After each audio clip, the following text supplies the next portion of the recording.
Smettila! Basta, ti ho detto, basta! Aprimi. So che sì, voglio parlarti. Apri, ti ho detto. Non parlerò con gli altri. Non dirò che sei tu l'assassino. Te lo prometto. Ma no, l'ho visto. Ne sono sicura, era proprio lui. Se la tua teoria fosse vera, l'assassino dovrebbe essere qualcuno che conosce bene il teatro. Tu qui ci sei già stata. È vero. Ci ho passato un'intera notte. E quando? Addirittura. Per essere esatti, 100 anni fa. Doris! Dov'è andata? Non l'ho vista più. Rebecca, resta qui, non ti muovere! Doris! Doris! Doris!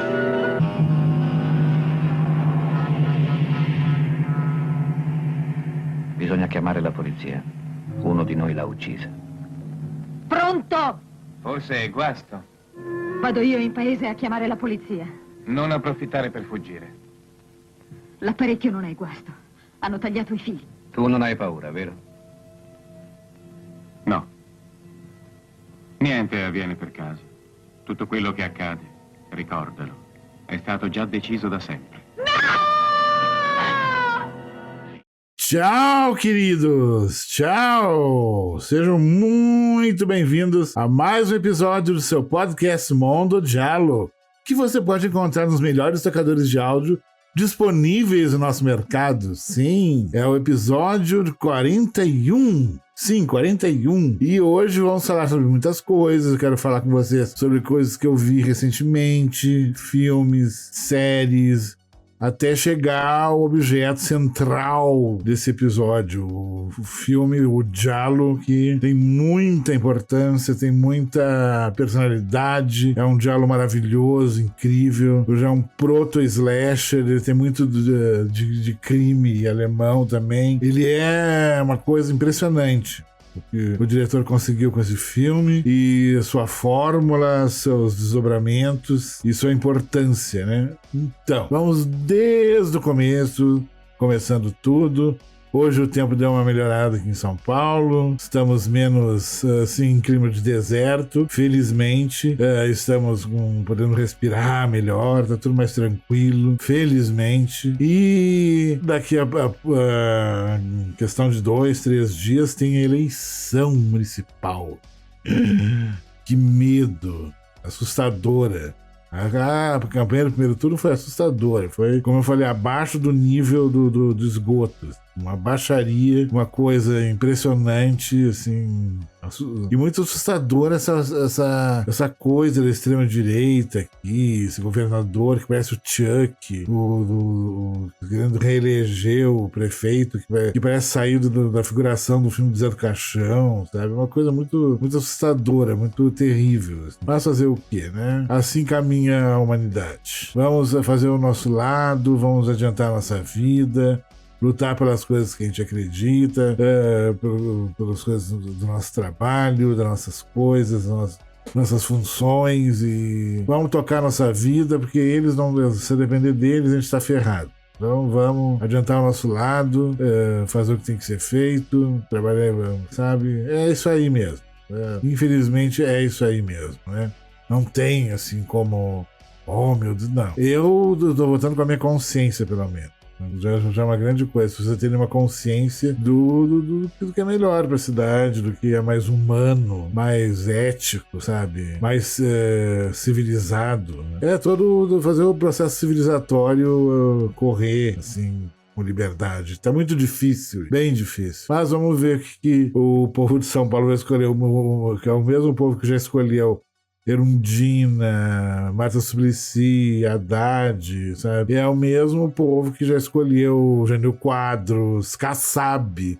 Não, um povo que já votou em Kassab e o Kassab ganhou aqui. É uma vergonha, é vergonhoso. Então aqui é uma coisa meio pendular, pode ir para qualquer lado, para qualquer... Tudo pode acontecer, tudo pode acontecer. Já elegeram Dória, né? Então não precisa comentar mais nada, né? E é isso, então não... Se eu for... Política é uma coisa tão, sabe, deprimente atualmente, então, essa polarização tá tão doentia, sabe? Que não vale muito a pena. Fica para uma discussão para um outro momento. Existem outros podcasts políticos muito bons no Brasil, de todas as tendências. Pode ser podcast de esquerda, de direita, que focos e opiniões e tudo que tá no meio disso. Tem muita opção na podosfera, né?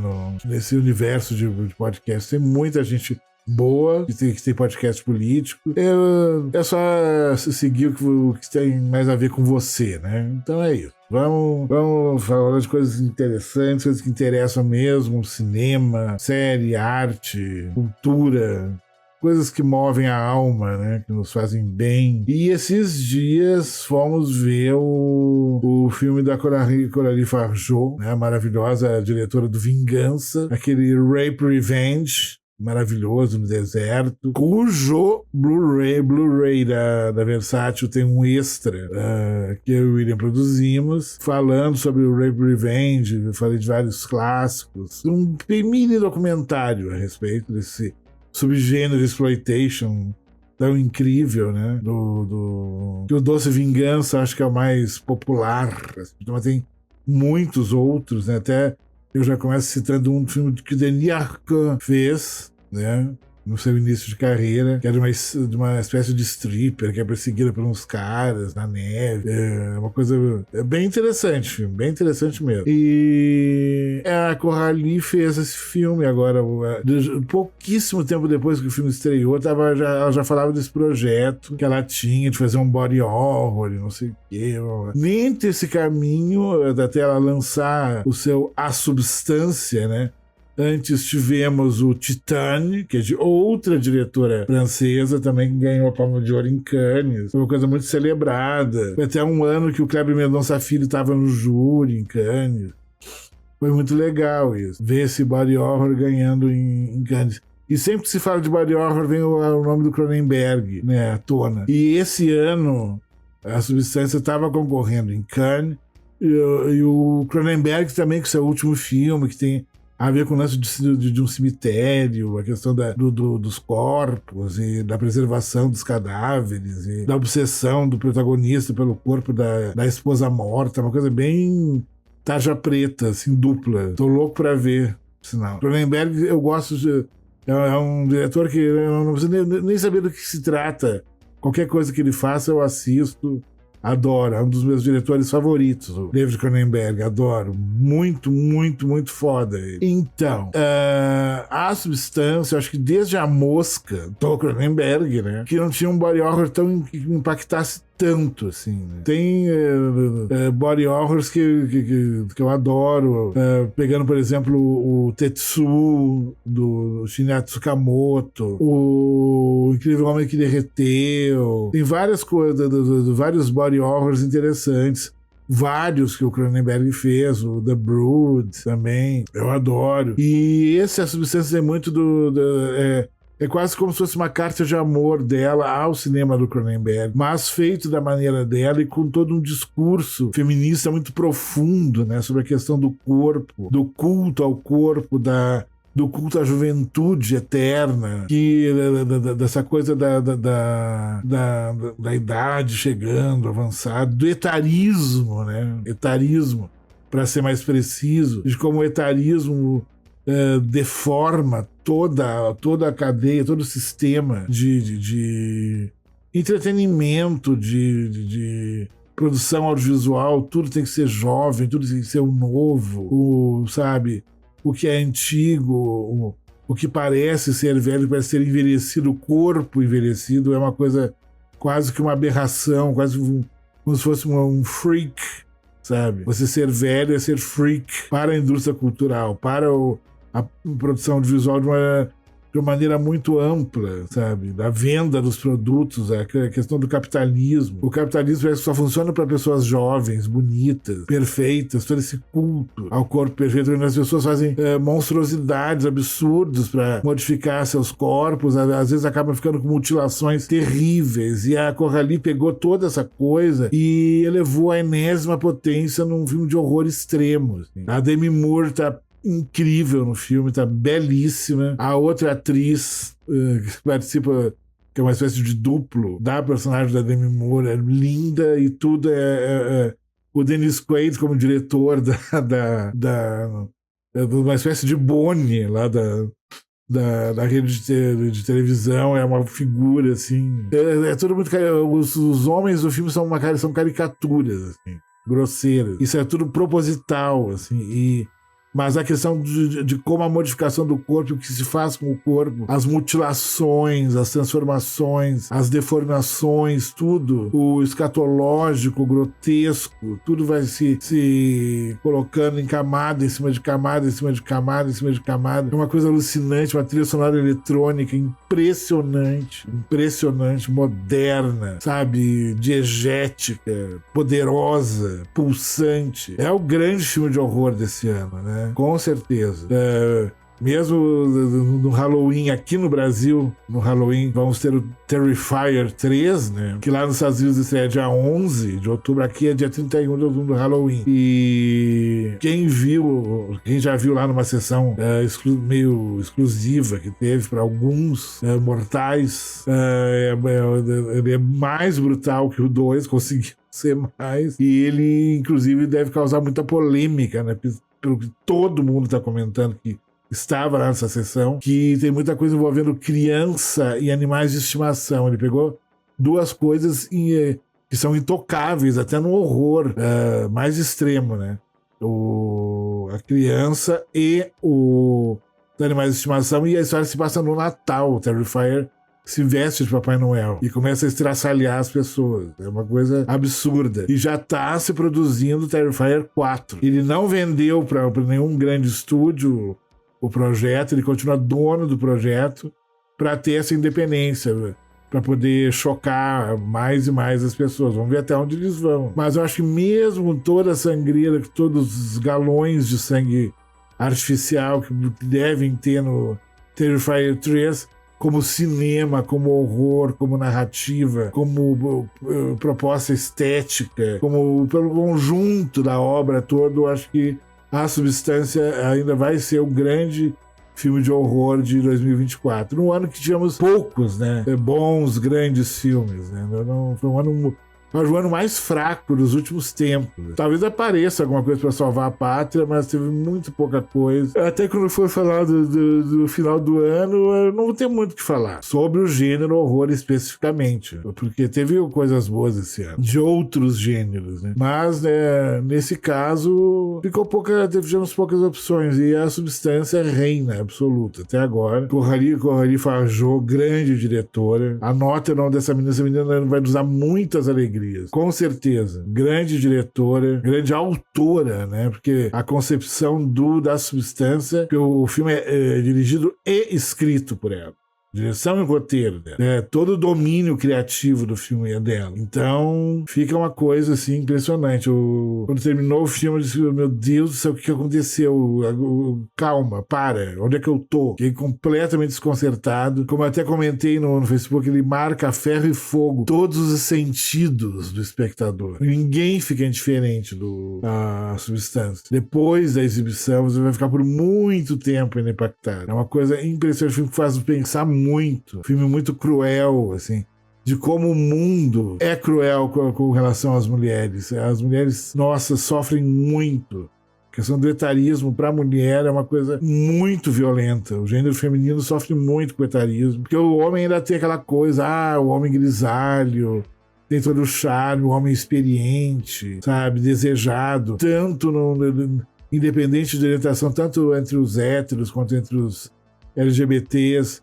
O homem é imaduro, ele tem todo um simbolismo, assim, sabe, que atrai uma série de admiradores e tudo. E a mulher madura, não, ela já é quase como uma condenação, assim, é um corpo interdito, o corpo da mulher velha, da mulher idosa. Era uma coisa quase que é levado quase como a concepção do Crown, né, da Crown, da bruxa, né, citando o livro homônimo, né, que é essa mulher que a única função que ela tem é o conhecimento acumulado com suas poções, com sua magia. Ela tem essa aparência, assim. E é uma coisa muito, muito impressionante isso. E é uma das muitas coisas que me fez pensar a substância. E o Cronenberg deve ter gostado do filme. Eu não vi nada que ele falou sobre o filme, mas eu acredito que ele tenha gostado, assim. É uma bela discípula do cinema do Cronenberg, a Coralie Fargeau. E é isso, né, gente? Com relação à substância, eu teria muitas outras coisas a falar, mas eu acho que consegui resumir um pouquinho o impacto que o filme me causou. E quem ainda não viu, por favor, veja, né? Não percam. É um filme para se ver no cinema. E num bom cinema, com uma tela grande, com bom som. O som é muito importante. O desenho de som do filme é muito poderoso, é muito forte e, sabe, ele tem dos efeitos gore, os efeitos práticos todos são fabulosos, impressionantes, é um primor de filme. Bom, finalmente, até eu também comentei isso nas minhas redes, que bom filme de horror para adultos, não é filme para molecada que gosta de jump scare, que vai falar merda, vai fazer palhaçada no cinema. É um filme para adultos que vão ao cinema apreciar um filme, saborear um filme, ter essa experiência, mergulhar em todas essas possibilidades sensoriais que o filme tem. E a censura de 18 anos já afugenta uma boa parte da molecada chata, assim, que não está mais acostumada também a estar 2 horas numa sala de cinema, eles não conseguem mais. E aí, então, de cinema atual, está estreando, né? Estreia recente dos cinemas, é esse filme que eu destaco agora. Mas, como recordar é viver, ontem eu tive acesso a um filme espanhol, que é de uma fase que eu sou fascinado do cinema espanhol, que é o início da década de 70, quando ainda a Espanha ainda vivia sob a ditadura do General Franco, e havia uma censura muito violenta, principalmente em cima do cinema de terror, né? E os diretores tinham que fazer malabarismos para vencer a censura. Tem filmes emblemáticos dessa época, como os filmes vários filmes do Jesus Franco, do Paul Nasky, até já comentei alguns aqui. E filmes como La Semana del Asesino, né, o Cannibal Man, do Eloy de la Iglesia. Ele teve que cortar várias cenas mais explícitas de homoerotismo do filme. E tantos outros, né? Até 77, quando acabou a ditadura na Espanha, depois que o Franco morreu. E aí em 78 teve o Escalofrio, né, aquele filme famoso, né? O Satan's Blood, que foi conhecido mais internacionalmente pelo selo Mondo Macabro, que é um dos selos que eu mais adoro. Tenho muita coisa deles, eles são incríveis. O Mondo Macabro é incrível, todo o catálogo deles é maravilhoso. E eles lançaram como Satan's Blood, o tal do Escalofrio. Aí eles chutaram o balde, agora não tem mais censura, tem suruba em cima de pentagrama, a imagem do Sagrado Coração de Jesus pegando fogo, várias blasfêmias, sangreiras e tudo. É maravilhoso. Maravilhoso. Ele fala para quem curte satanismo, ocultismo no cinema, e essa temática específica é um banquete maravilhoso. Mas o que foi feito antes eu gosto muito.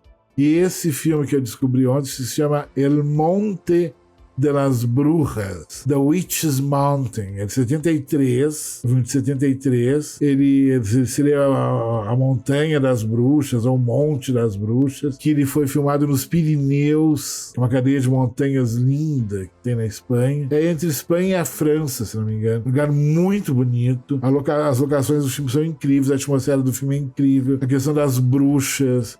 Até o próprio o Robert Eggers, que fez A Bruxa, né, que todo mundo conhece, ele deve ter bebido nesse filme. Ele não vai admitir que conhece os diretores europeus. Eles adoram dizer que não conhecem ninguém, que eles criaram tudo, que eles são maravilhosos, tudo, blá, blá, blá. Mas quem viu A Bruxa e vendo esse filme vai sentir, ele tem uma vibe. É bem interessante, é um fotógrafo que encontra uma escritora que está nessa região.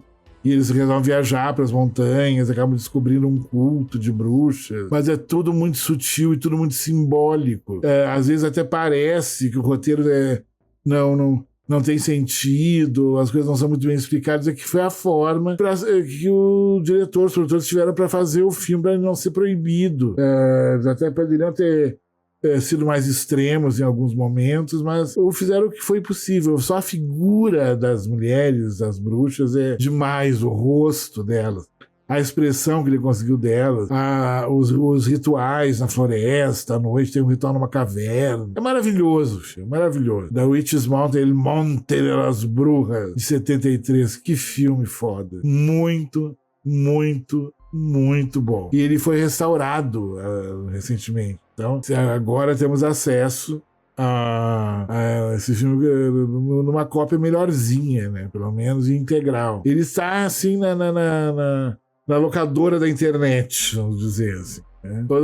Outra hora coloca um link especificando melhor, mas vocês são espertos, vocês vão achar esse filme. Só o título original, El Monte de las Brujas, 1973, ou The Witch's Mountain, 1973. Vão atrás, vale a pena. Aprovado pelo Mondo Paura. Pelo Mondo Giallo. O Mondo Paura foi meu primeiro blog há trocentos anos atrás. Nossa, alguém mencionou, veio essa lembrança do passado. Gostei, era uma época muito boa quando tinha o Mondo Paura. Agora eu tenho esse podcast Mondo Giallo. O Mondo Giallo aprova esse filme espanhol. Muito, muito legal. E na TV, a gente acabou vendo, maratonamos, vimos em pedaços de uma tarde, início da noite, no outro dia, num pedaço da tarde, o tal filme dos irmãos Menendez, o Monsters, na Netflix. E a série, são 9 episódios, não parece ser Netflix. Ele lembra muito como linguagem, como roteiro, como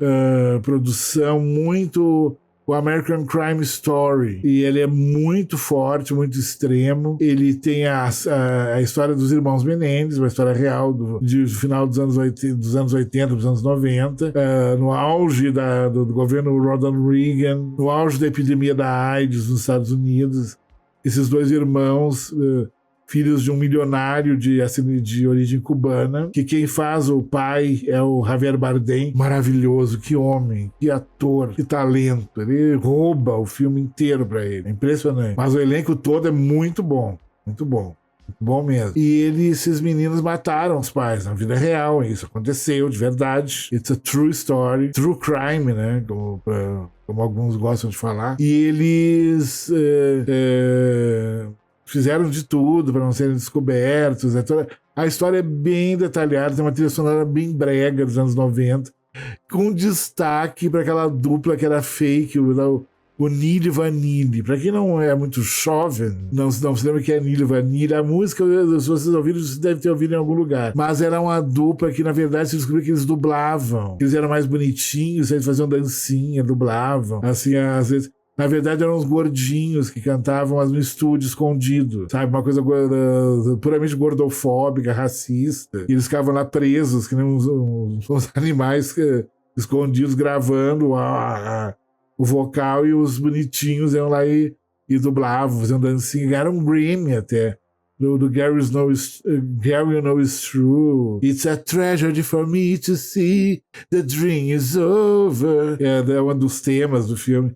E entre outras maravilhas da época, que é uma época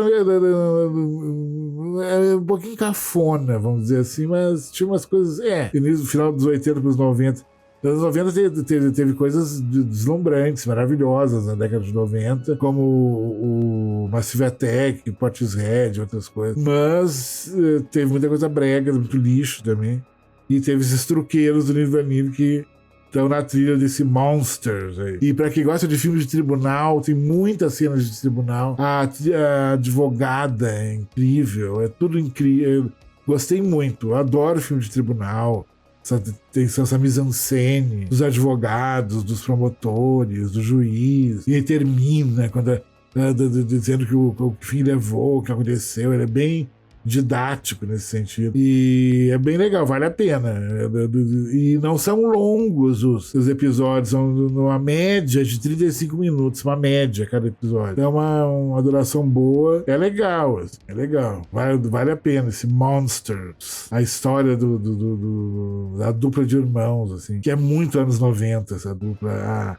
a questão do culto ao corpo e da coisa da beleza e coisa dos ricos, né? Beverly Hills. É muito legal, muito bacana. E a cena do assassinato é uma das coisas mais violentas que eu vi em série nos últimos tempos. Fazia tempo que eu não via.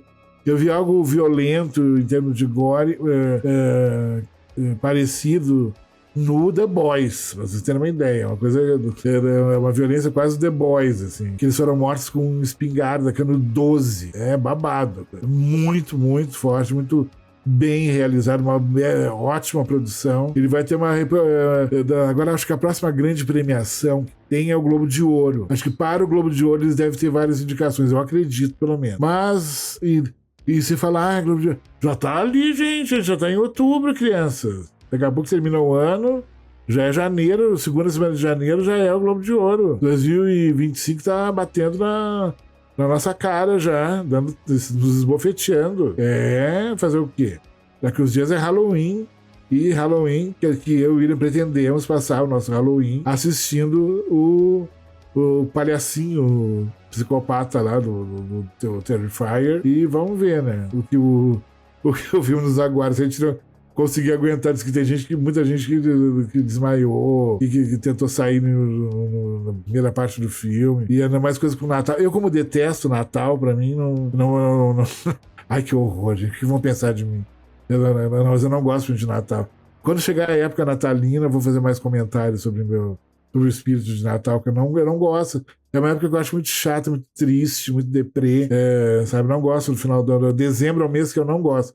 Eu queria terminar, sabe, o último dia de novembro, dormir e acordar dia 2 de janeiro, para não ter que viver o mês de dezembro. Eu não gosto de dezembro, é um mês que eu não gosto. Mas isso não vem ao caso agora. Agora é o momento de falarmos de giallo. Sim, não é qualquer giallo. Não é qualquer giallo. Não é mesmo qualquer giallo. Não, senhor. Não, senhor. E nesse episódio nós estamos destacando um giallo maravilhoso, que é L'Assassino Riservato 9 Poltrone. É um filme de 1974. O assassino reservou 9 poltronas, 9 cadeiras, 9 assentos, depende. E é um filme dirigido pelo senhor Giuseppe Benatti. Maravilhoso, Giuseppe Benatti. E esse filme eu considero, além de ser um proto-slasher, ele tem body counts, tem até uma estilização de uma Final Girl. Ele é um proto-slasher. Ele tem muito do crime alemão e é um giallo oficialmente. Foi filmado num teatro que remonta quase à Idade Média, um teatro muito antigo. Muito bonita, uma locação incrível, foi muito bem aproveitada pela produção. E ele conta a história de um grupo de incautas que vão se reunir nesse teatro antigo, né? A convite de um dos descendentes, dos donos.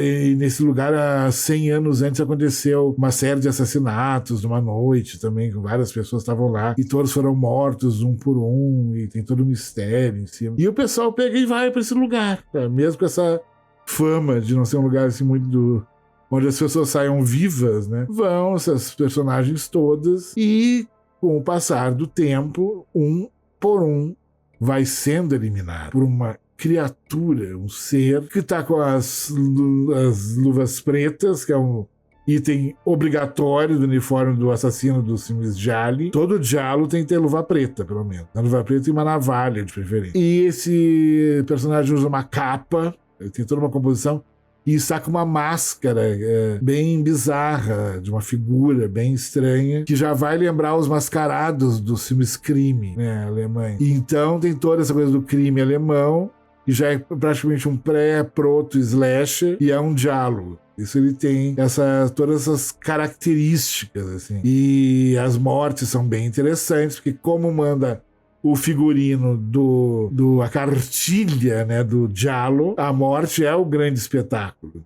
Então tá toda uma elaboração de cada uma das mortes, e isso também vai se repetir posteriormente nos slashers, né? As mortes nos slashers são o grande espetáculo, né? O que movimenta toda a trama, toda a cena, toda a história, né? As pessoas aguardam ver qual vai ser a arma, como vai ser, quem vai ser o próximo, essa contagem de corpos, o body count famoso, né? E as coisas vão rolando e são mortes muito legais, muito interessantes. Há uma incauta que tem uma morte bastante elaborada, bastante estilizada, histriônica, eu diria, em que o assassino finaliza pregando a sua mão. Seria até uma referência à crucificação, mas é mais para compor a questão da composição do corpo assassinado, que vai ser uma espécie de cartão de apresentação, um murder set piece, sabe? Seria uma maneira do assassino mostrar assim, sua obra, uma de suas obras. E tem um momento muito chave no filme, muito de grande destaque, de grande impacto visual, quando esse corpo surge perante os outros, aí os outros descobrem que houve esse assassinato.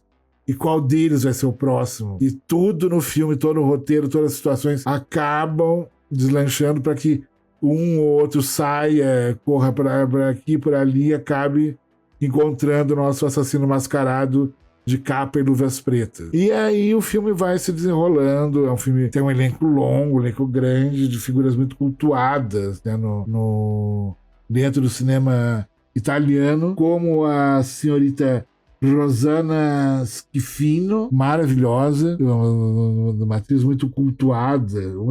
Todos eles são extra coats, os atores que estão nesse filme. Eles têm todo um destaque, produções que são cult, né? Estão dentro do Eurocult. A própria Rosanna fez o Mandrágora, de 1965, que é um filme bem interessante. O Milagre dos Lobos, de 61. Ela tá no Rapto das Sabinas, que é um filme muito interessante também, da década de 60. E essa é apenas uma das muitas atrizes. Eu selecionei alguns para citar que estão no filme, que fizeram coisas interessantes, como, por exemplo, o Chris Arami. Ele fez também tem coisas muito interessantes no seu currículo, né? Como A Terceira Galáxia, de 1981. Muitos deles estão em filmes dos anos 80, filmes extra cult italianos dos anos 80. Ele fez I Figli di Nessuno, de 74. Ele fez várias coisas. A gente tem uma filmografia gigantesca. Ele fez A Possuída, de 1974 também, e entre outros. Eles fazem muitos filmes, esse pessoal. E como são 9, né, tem muita gente. Deixa eu ver quem eu posso destacar também do elenco. Tem a Eva Xemeris, com CZ. Xemeris, maravilhosa também. Ela, uma atriz que nasceu em Munique, uma atriz alemã, muito interessante. Ela teve no Crime, com certeza. Ela tá num giallo que é muito legal, chamado A Hora, o Motivo e... A Hora, o Motivo... Não, calma. A Arma, A Hora e o Motivo, que é um giallo clássico de 72, do Ennio, né? 71, 72, onde muitos filmes de Ali importantes foram feitos, e ela tá nesse filme. E outro filme de destaque que ela fez foi o Fuga do Bronx, né, um post-nuke oitentista, de 83, se não me engano. E ela tá numa espécie de thriller, giallo, que é muito cult, eu adoro esse filme, que é o La Gata in Calore, de 72, que é a coprodução Itália e Espanha. Eu adoro esse filme. E ela tá lá, maravilhosa. A nossa Eva Xemeris, maravilhosa. E também nesse filme tem uma atriz que tem um nome muito exploitation. Parece nome de drag. É Lucretia Love. Maravilhosa. A Lucretia, ela tá... presente também nesse filme. Ela era uma atriz americana. Ela tá no The Arena, de 74, que é um filme exploitation muito conhecido. No Prostituzione, que é de 74, maravilhoso também. O outro filme exploitation italiano. E tem um filme que tem um nome muito interessante, é da Istanbul Ordine ao Uccidere. Istanbul Ordine ao Uccidere, é de Istambul, parte a ordem para matar. Olha que título interessante esse. Que é um filme de 65, que é muito legal. Então eles têm essa filmografia, assim, repleta dessas delícias cult, do Eurocult maravilhoso. Eles são todos atores desse universo, assim, de cinematográfico. É muito legal, muito legal. A maravilhosa Janet Agren, maravilhosa, que foi uma atriz sueca, linda, maravilhosa. E ela trabalhou no Guerreiros de Fogo, de 85 também, posso dizer, com exploitation, oitentista italiano.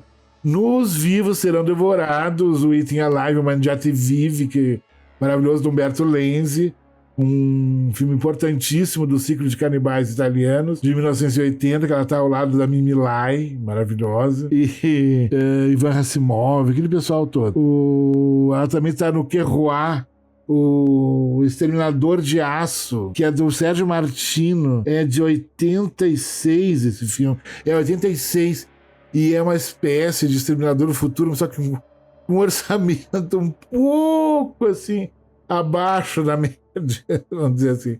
Então esses são os atores, é o naipe dos atores que estão nesse filme. O assassino reservou 9 poltronas, l'assassino ha riservato 9 poltrone, né? É The Killer Reserved 9 Seats, se não me engano o título em inglês. Ele tá num dos últimos, acho que é o último que foi lançado do box dos filmes Giallo, o box Giallo da Versace Home Video. Inclusive a capa do box é esse filme. A tal cena que eu falei do corpo da mulher, que ela tá com a mão pregada, que ela tá numa posição assim, de joelhos, meio que com o corpo meio levantado, que é como o assassino dispõe o corpo dela para mostrar para os outros sobreviventes o que os reserva, né? Ele é muito diabólico, esse assassino do filme. Ele não tem nenhum senso de humor. Tem até um senso de humor, mas um pouco macabro, vamos dizer assim. E aí o filme ele vai indo, né? Enquanto é body count, é 1 por 1. E você não consegue desgrudar da tela. É uma coisa muito impressionante. Você fica grudado, a trama é muito envolvente. A maneira como ele vai contando a história. Tem outros filmes, assim, similares, né? Desses body counts, de um grupo de pessoas, tá num lugar específico. Tem o Cinque Bombole per la Luna d'Agosto, né? Do Mario Bava, que também é numa casa de praia, né? Tem até o brasileiro, o Signo de Escorpião, também que estão todos numa casa, isolados. Essa coisa do isolamento. E essa trama do assassino reservou 9 poltronas, l'assassino ha riservato 9 poltrone, ele é o modelo no qual acabou originando em 87 o clássico absoluto, que já é considerado slasher, mas ele tem muitos elementos de giallo, do grande mestre Michele Soavi, que é o Aquarius, o Pássaro Sangrento, também conhecido como Stage Fright, conhecido como Delíria, onde são atores, no caso desse Pássaro Sangrento, são atores de um musical que ficam presos, assim como os atores do Assassino Reservou 9 Poltronas, estão todos presos nesse teatro, estão trancados lá. E a chave sumiu, a chave some nos dois filmes, e eles estão lá presos, sendo exterminados por esse assassino misterioso, 1 por 1. Os dois filmes têm a mesma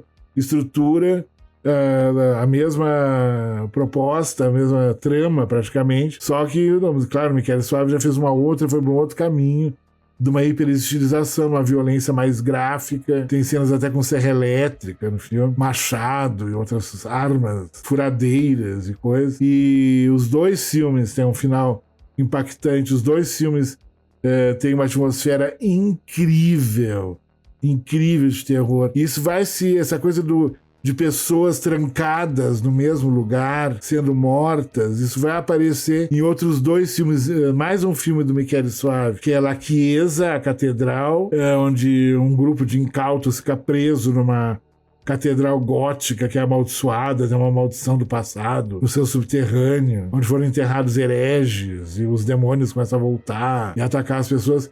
E no Demons, onde os demônios mesmo surgem por causa de uma máscara, que acaba é uma coisa de meio de metalinguagem de um filme que está sendo projetado, que a mesma história do filme vai acontecer na plateia de um cinema, as pessoas são trancadas nesse cinema sendo exterminadas. Então são, além do Assassino a Riservato 9 Poltrone ter sido o filme que originou o Pássaro Sangrento do Michele Soavi, esse estilo, esse modelo, formato, essa estrutura de filme, de roteiro, de tudo, acabou originando outros 2 filmes também. Originou mais, no caso, A Catedral, porque é A Catedral e o Demons. Sim, o Demons é de 85, é bem posterior, e a Chiesa já é praticamente anos 90, quase. E o Michele Soavi, tanto no Pássaro Sangrento como no La Chiesa, fez 2 grandes filmes, 2 clássicos absolutos do horror italiano, são assim algo. Amo os 2 filmes. Então, é interessante se ver, né, o que originou o que, a quem os diretores estão, sabe, reverenciando, né, quando fazem as suas próprias obras. É muito interessante esse diálogo direto que tem nesses 2 filmes especificamente, e mais 2 filmes com formato parecido. A música do filme é muito interessante, a trilha sonora do Assassino a Riservato 9 Poltrone, que é do senhor Carlo Savina. Carlo Savina, pra vocês terem uma ideia, esse moço é um moço muito eclético, muito versátil. Ele foi responsável tanto pela trilha do Inquilino, da Tenant, do Roman Polanski, de 76, que eu amo esse filme. Acho que um dos filmes tem os sinais mais lindos da história do cinema. É uma coisa impressionante, o filme absolutamente macabro, mórbido, claustrofóbico, sombrio, doentio ao extremo. Mas que história, que filme. E o Savina fez uma trilha muito interessante para esse filme. E ele também, olha o contraste. Nos anos 80, ele fez a trilha do Sixteen Candles, do Gatinhos e Gatões, de John Hughes, filme que lançou, do estrelato Molly Ringwald, a garota de Cosa Choque. Vejam só que trajeto. Esse senhor, lá em 74, fez a trilha do Assassino a Riservato 9 Poltrone. Depois, nos anos 70, foi fazer também, 2 anos depois, foi fazer a trilha do Inquilino, do Polanski. E nos anos 80 foi fazer a trilha do Gatinhas e Gatões, olha só. Ele nos deixou, infelizmente, em 2002. Foi um compositor que ele não se dedicou a um tema só. Ele fez trilha para todo tipo de filme. É muito legal destacar o Carlo Savina por causa disso. E a trilha, a sonoridade que ele construiu para o Assassino Riservato 9 Poltrone é muito legal. É muito legal mesmo. Ajuda muito a compor toda a atmosfera do filme, que tem uma fotografia do Giuseppe Acquari, que é um diretor, um fotógrafo que eu não conheço muitas coisas dele, mas ele é bem interessante. A fotografia do filme é linda. E a maneira como ele ilumina os atores, as atrizes, é uma coisa impressionante. E que escolha, que cast interessante esse filme. Os atores são todo o conjunto, os atores todos muito carismáticos, uma presença em cena muito forte, contando essa trama de assassinato em série, sabe? As pessoas vão sendo mortas em série. É uma coisa muito legal. Dentro do cinema italiano, isso já tem uma... Ele teve a sua grande expressão cinematográfica no Seidone per l'Assassino, né? Do Mário Bava. Os 6 Mulheres para o Assassino, que tinha as coisas do Body Count, morte 1, morte 2, morte 3, morte 4, todas as mortes muito elaboradas, né? E isso também essa coisa de contagem tem um diálogo que se chama Cinque donne pelo assassino, seriam 5 mulheres para o assassino. Também tem essa coisa da contagem de corpos, né? E no assassino a Riservato 9 Poltrone tem essas 9. A coisa de a gente sabe que vão ter pelo menos 8 assassinatos. Nós vamos presenciar isso em cena. E é muito legal isso. Muito bacana. Para quem gosta de giallo, gosta de slasher, gosta de crime, vai se deleitar com esse giallo maravilhoso. É um filme, é um dos meus giallos de cabeceira, assim, um belo filme. Fazia muito tempo que eu não via, não revia. Eu revi recentemente para fazer esse episódio e, convenhamos, é uma coisa muito forte, muito interessante, muito, sabe, para quem não conhece ainda, né? E é interessante, dá vontade de conhecer outras coisas do Giuseppe Benatti. Eu não conheço muito outros filmes dele e me acendeu uma curiosidade de conhecer. Vou atrás, vou pesquisar a filmografia desse senhor. E num top 10 de giallo ele tá com certeza nesse top 10. Pra mim sim, é de lei, ele tem que estar. Ele é muito bom, muito impactante. Ele tem uma partezinha no final que ele vai para um delírio meio sobrenatural, assim. Tem umas catacumbas, uma coisa. Que essas construções que remontam à Idade Média tem, nos seus subterrâneos tem umas coisas enterradas, tem uns mistérios, umas coisas que foram deixadas lá nas profundezas, assim. E é muito legal. E o final é bem inusitado, assim, é bem poético, até diria. E a beleza do elenco, das atrizes lindas, muitas atrizes bonitas, lindas em cena. É uma coisa impressionante. Belo o trabalho do figurino também. E do figurino em filme italiano por favor, né? Covardia. A Itália é a terra da moda classuda, né? Tanto masculina quanto feminina, até mais masculina, mas feminina também. Grandes designers, grandes estilistas, né, italianos.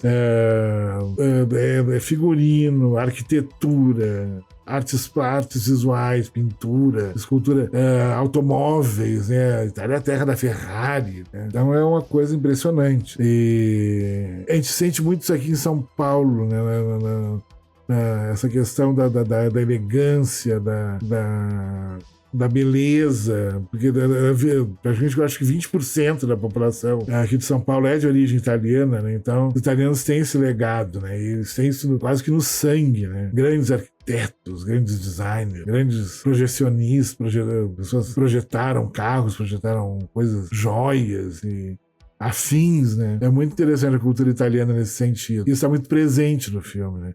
E que teatro lindo! E tem a maneira dos enquadramentos. Tem cenas que mostram a plateia do alto, pessoas enquadradas dentro dos camarotes, a coisa da coxia, onde se esconde o assassino. É muito legal mesmo.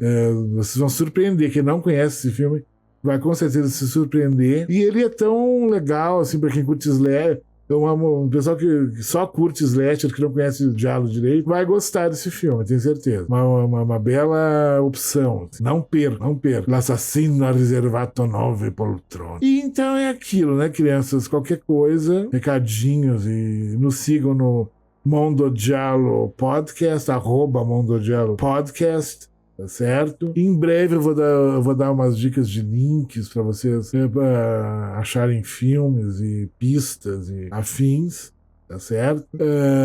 Também mando um salve pra dupla querida lá do Cafonada Podcast, que já está nos últimos episódios, eu também que se despedindo. Foi bom enquanto durou, mas eles ainda deixaram muita coisa gravada, principalmente pros seguidores, né? Para os apoiadores. E aquela coisa, mando em especial um beijo especial, um salve especial pro pessoal da Formiga Elétrica, todas as redes e links e endereços eletrônicos desse pessoal. É um pessoal muito interessante. Eu destaco a Bianca de Françasasso, lá de Santa Maria, Rio Grande do Sul, maravilhosa, que faz parte. E ela nem sabe ainda. Tadinha. Mas é uma das primeiras pessoas que eu quero convidar para participar quando tiver convidados aqui. Eu acho que ela fala muito bem, ela é muito inteligente, ela tem um gosto cinematográfico excelente, ela não é só fã de terror e de cinema fantástico de modo geral, ela é fã de faroeste. Sim, os westerns Até pretendo, quando ela estiver batendo papo aqui comigo, falar sobre os Spaghetti Western. Esses dias no Film and Arts teve um concerto do mais universo, né, do Morricone, dos filmes que ele fez as trilhas, mas também tem trilhas tem um momento que eles colocam a trilha do Nino Rota pro Poderoso Chefão. Ela canta Bang Bang da Nancy Sinatra. Uma orquestra deslumbrante, um coral maravilhoso, um teatro lindo. Duelo com Morricone, uma coisa assim. Se estiverem zapeando o Film and Arts, a programação, né? Se tivesse duelo de Morricone, se não me engano. Parem o que estiver fazendo e assistam. Pena que não dá pra voltar, não tem aquele mecanismo de replay, não funciona nesse canal. Tentem ver uma reprise pra ver desde o início. Eu fiquei muito emocionado, muito emocionado. Eu adoro a música, as trilhas sonoras italianas, de modo geral, de todos os gêneros são incríveis, mas em especial para os filmes de gênero italianos, as trilhas são devastadoramente incríveis, não só do mestre Morricone, como Pino Donaggio, Stevie Cipriani, Bruno Nicolai, os irmãos de Angelis e tantos outros, assim, incríveis. E eu adoro. A Nora Orlandi, luxuosa, maravilhosa, também adoro ela. E é isso, né, crianças? Além desse salve para Formiga Elétrica, um salve para a Hora do Pesadelo, um salve para o Quem Tem Medo, vocês voltarem, depois pararam. Que coisa doida, meninos. E quando os dois bonitinhos vão estar juntos? Sabe? Eu adoro eles. Porque o Quem Tem Medo voltou, mas o Luiz, ele estava com um dos meninos da Hora do Pesadelo, que é um fofo também. Adoro os meninos da Hora do Pesadelo também. E todos os outros podcasts, assim, dedicados ao terror. Tinha um menino que estava fazendo um de horror queer, que era bem interessante, parece que era Queer Horror Story. Não sei se ele ainda tá com esse podcast, eu tenho que dar uma olhada. Eu cheguei a ouvir alguns episódios dele, o cara é muito bom, muito legal, acho muito interessante se falar de queer horror. Eu acho uma coisa muito necessária, essa visão queer do horror, até como resistência crítica, né? Eu até comentei no episódio passado, porque há uma determinada parcela de críticos mais, assim, heteronormativo, brancos, que não querem que críticos LGBT falem entre no seu território. Eles acham que são donos, né? Que é o cinema de gênero, principalmente o horror cinematográfico. E o conteúdo geek, nerd, né? Eles acham que não pode. Mas aquela coisa, se fosse proibir os LGBTs de ir na CCXP, por exemplo, a CCXP ia perder pelo menos 30%, 30% a 35% do seu público, para não dizer 40%. Então é isso, né, crianças? Vamos nos ver em breve, se Deus quiser, na próxima semana. Eu quero falar de um outro diálogo esse foi uma descoberta que eu fiz recentemente, não vou dar muitas pistas para não entregar para a concorrência. Vou sempre destacar alguma descoberta minha. Eu quero falar de crime também muito aqui. Eu acho que se fala muito pouco ainda. E é isso. Por enquanto, o que dá para se dizer é isso. Eu não pretendo ver o Coringa 2. Sabe, ficar 2h30 no cinema para ver uma coisa meio sabe, eu não tenho. Todas as pessoas que eu confio que tem até um gosto parecido com o meu, críticos, que viram o filme e falaram muito que não vale a pena, sabe? Esses filmes de 2h30 eu não aguento mais ficar dentro de uma sala de cinema 2h30. Se é realmente esse corte de 2h30 que é essa estreia que foi pro mundo agora, né? Tem que ser alguma coisa que vale muito a pena. Como Tipos de Gentileza, por exemplo, do Yorgos Lanthimos, tem quase 3 horas, mas ele vale a pena. Cada segundo projetado do filme é maravilhoso. Mais uma obra-prima desse diretor grego que eu sou apaixonado por ele. Acho ele o autor mais importante em atividade no mundo hoje. Mas, sabe, esse Coringa 2, o primeiro Coringa é legal, não dá pra dizer que não é. Foi um impacto muito grande. O Joaquin Phoenix tá impressionante a atuação dele, oscarizada, né? Mas não sei, mesmo com a Lady Gaga, todos sabem que a Lady Gaga tá com carisma muito enfraquecido, o que é difícil, porque a Lady Gaga é puro carisma, né? Mas não sei, não tô com muita vontade. Tem outras coisas pra ver que eu ainda não vi. Eu quero ver o Motel Destino, que eu ainda não vi.